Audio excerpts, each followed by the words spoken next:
देश की नामी हस्तियों में शुमार टाटा सन्स में बतौर चेयरमैन सेवा दे चुके साइरस मिस्त्री की अचानक सड़क हादसे में हुई मौत ने देश को सन्न कर दिया।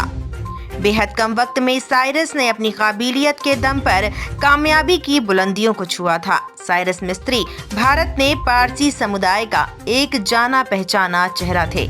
बेशक देश में पारसियों की संख्या ज्यादा नहीं है, लेकिन अपने योगदान की वजह से उन्हें समाज में एक अलग रुतबा मिला है। सालों पहले पारसी भारत आकर बस गए, लेकिन अलग अलग धर्मों के बीच रहकर भी उन्होंने अपने धर्म के रीति रिवाजों का पूरा ख्याल रखा। पारसी एकांशवादी है, यानी एक ईश्वर को मानने वाले। आइए आपको बताते हैं कि क्या है पारसियों का इतिहास। 10वीं सदी में ईरान के कुछ संख्या में लोग भागकर भारत आ गए। पारसी एक ऐसी जगह की तलाश में थे जहां वो आज़ादी से अपने धार्मिक रीति रिवाजों का पालन कर सके। ईरान से भागकर पारसी भारत के गुजरात पहुंचे और वहां बस गए, जिसके बाद भारत में पारसी समुदाय भी एक हिस्सा बन गया।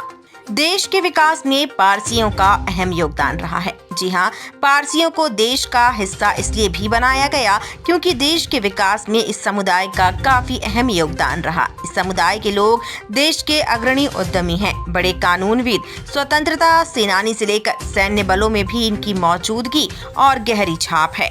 पारसियों में पसंद की शादी के सख्त नियम हैं।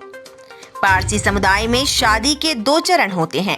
पहले चरण में दूल्हा और दुल्हन अपने परिवार और रिश्तेदारों के सामने एक मैरिज कॉन्ट्रैक्ट साइन करते हैं। वहीं दूसरे चरण में दावतों का दौर शुरू होता है, जो हैसियत के अनुसार 3 से 7 दिन तक चलता है। पारसी लोग अपने धर्म को सबसे ऊपर लेकर चलते हैं। वैसे तो हर धर्म में धर्मांतरण के लिए अलग नियम होते हैं, लेकिन पारसी इतने सख्त हैं कि कोई अन्य धर्म का शख्स चाहकर भी पारसी नहीं बन सकता। पारसी होने के लिए धार्मिक शुद्धता को पहले रखा जाता है, इसलिए ही किसी अन्य धर्म को अपनाने की इजाज़त पारसी धर्म में नहीं दी जाती है। पारसियों में मौत। पारसी लोगों की मौत होने के बाद उनके अंतिम संस्कार का भी दूसरे धर्मों से अलग रिवाज होता है।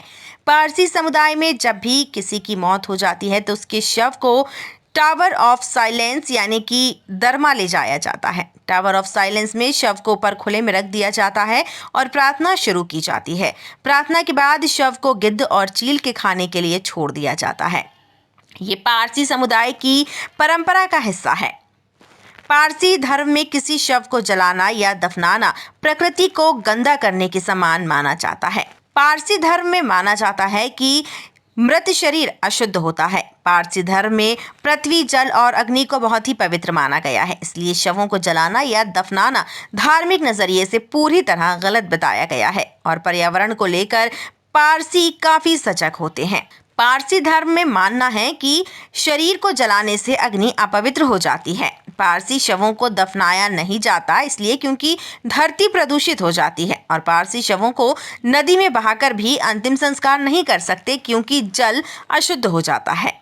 ऐसे में टावर ऑफ साइलेंस पर शव को रख दिया जाता है। लेकिन आज के समय में कम गिद्ध बढ़ा रहे हैं पारसियों के अंतिम संस्कार की परेशानी। जी हाँ, दुनिया में बढ़ती रफ्तार के साथ भारत में गिद्धों की संख्या में कमी हो गई है। शहरों में तो मुश्किल से ही कोई गिद्ध नजर आता है। ऐसे में पारसी समाज को मरने के बाद आगे के रीति रिवाजों को पूरा करने में दिक्कतों का सामना करना पड़ता है, और यही वजह है कि पारसियों ने अब शव को खत्म करने, यानी अगर गिद्ध नहीं मिलते हैं तो किस प्रकार से शव का अंतिम संस्कार किया जाए, इसके लिए धीरे धीरे हिंदू रिवाज अपनाना शुरू कर दिए हैं। पिछले कुछ सालों में पारसी लोग अपने रिवाज को छोड़कर शवों को जलाकर अंतिम संस्कार भी कर रहे हैं। ये लोग शवों को अब टावर ऑफ साइलेंस के ऊपर नहीं रखते, बल्कि हिंदू शमशान घाट या विद्युत शवदाह गृह में ले जाते हैं, जहां पर शव को जला दिया जाता है। आपको पारसी समुदाय के इतिहास की ये जानकारी कैसे लगी, हमें कमेंट करके ज़रूर बताइए, और इस वीडियो को लाइक और शेयर करना ना भूलें।